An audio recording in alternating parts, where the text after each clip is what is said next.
Loneliness prevailing throughout our society. हमारे समाज में जो अकेलापन एक बहुत बड़ी बीमारी बनता चला जा रहा है, चाहे गांव चाहे शहर हो, हर जगह इसका क्या कारण है और इससे छुटकारा कैसे पाया जाए, ये बहुत बड़ी हमारे से जुड़ी हुई एक बात है। ये एक बहुत बड़ा मुद्दा है, इसको इग्नोर जरूर कर सकते हैं हम, लेकिन हम इस से बच नहीं सकते। देखिए, इस समय हम लोग ज्यादातर ईगो में जी रहे हैं। ईगो इन द सेंस कि जी हम तो अपने कंफर्ट जोन में, हमारे यहां कोई आए क्यों आए, कोई हमने क्या लेना किसी से, ना कोई किसी के पास बैठ रहा है, ना कोई किसी के यहां जा रहा है। अगर किसी के यहां कोई किराए पे रह रहा है, मतलब इतने ज्यादा मशीनी युग में हो गए हम लोग, तो किराएदार के साथ कोई मानवीय संबंध नहीं रह गया है किसी का भी। वो सिर्फ मशीन है, पैसे दे दो तुम, बस हमारे तुम्हारा काहे का रिलेशन, तुम तो किराएदार हो, हम मालिक हैं। अरे भैया, मरोगे तो 4 लोग चाहिए उठाने वाले, कम से कम 4 लोगों के साथ तो बना के रखो। मान लो आप मरेंगे, आपको उठाने के लिए म्युनिसिपैलिटी के लोग भी आ जाएंगे, लेकिन होगे तो वो इंसान ही। इस चीज को हम लोग क्यों भूल जाते हैं। आज हम अपने घर में कोई आए तो यहां देखो माथे पे कितनी सिलबटें डलती हैं, हम अपने ही लोगों को कितना इग्नोर कर देते हैं। ना जरूरत ही नहीं, हमारे यहां ना आए तो अच्छा है, क्या लेना हमने किसी से। भाई साहब, विज्ञान भी प्रूफ कर चुका है, अगर हम लोग एक दूसरे से नहीं मिलेंगे, अगर हमारा समाज एक दूसरे के साथ नहीं जुड़ेगा, तो हम लोग सारे अंदर से खत्म होते चले जाएंगे।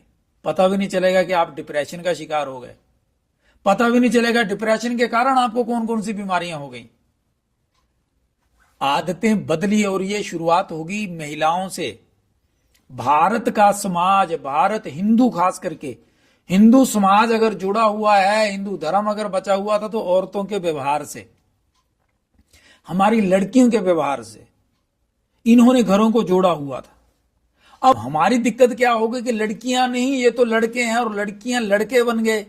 अब उसका रिजल्ट क्या हुआ, उसकी शर्त क्या होती है, लड़का अकेला हो, मां बाप के साथ तो मैं रहूंगी नहीं, शहर में रहेंगे अलग से, कार हो, बंगला हो, चाहे वो चोरी हो, समैकिया हो, नशेड़ी हो, फर्क नहीं पड़ेगा।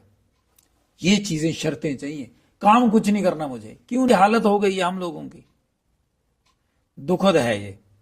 जब आप काम नहीं करेंगे, आप परिवार में रहेंगे नहीं, आपके बच्चों के लिए बहुत दिक्कत हो जाएगी। अगर आपके बच्चे दिक्कत में रहे, उनको संस्कारों में कहीं ना कहीं कमी रहेगी, वो आपको देखते हैं, आपको पता नहीं चलता, बच्चे आपको बड़ी माइन्यूटली ऑब्जर्व करते हैं। अगर आप यूनिटी में यूनाइटेड रहेंगे, कम से कम अपने परिवार में तो रह सकते हैं ना भाई। आपका कहना होगा कि देखो जी हम तो बाहर काम करते हैं, बाहर जॉब करते हैं, तो देखिए आप वर्ष में कम से कम 3-4 बार तो सारे इकट्ठे हो जाओ, 2-4 दिन लगाओ।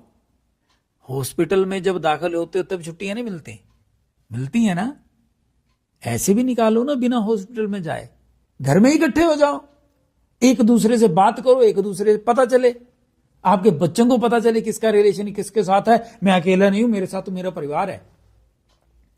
ये जो सेल्फ सेंटर्ड हो गए हम लोग, बड़ी दिक्कत होने वाली है।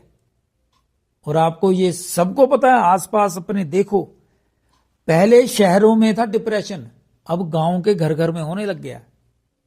अगर आप बड़ा ध्यान देंगे तो आप पाएंगे कि कोई ना कोई मानसिक रोगी हर परिवार में होना शुरू हो गया। कारण एक दूसरे के पास ना जाना, सिर्फ मोबाइल देखते रहना, टीवी देखते रहना।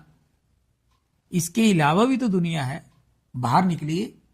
और एक और काम करना पड़ेगा, जब आप घर पे ही हैं, दिन में थोड़ा सा समय निकालो, सोशली अपना पार्टिसिपेशन बढ़ाइए, समाज के लिए भी बढ़ाइए।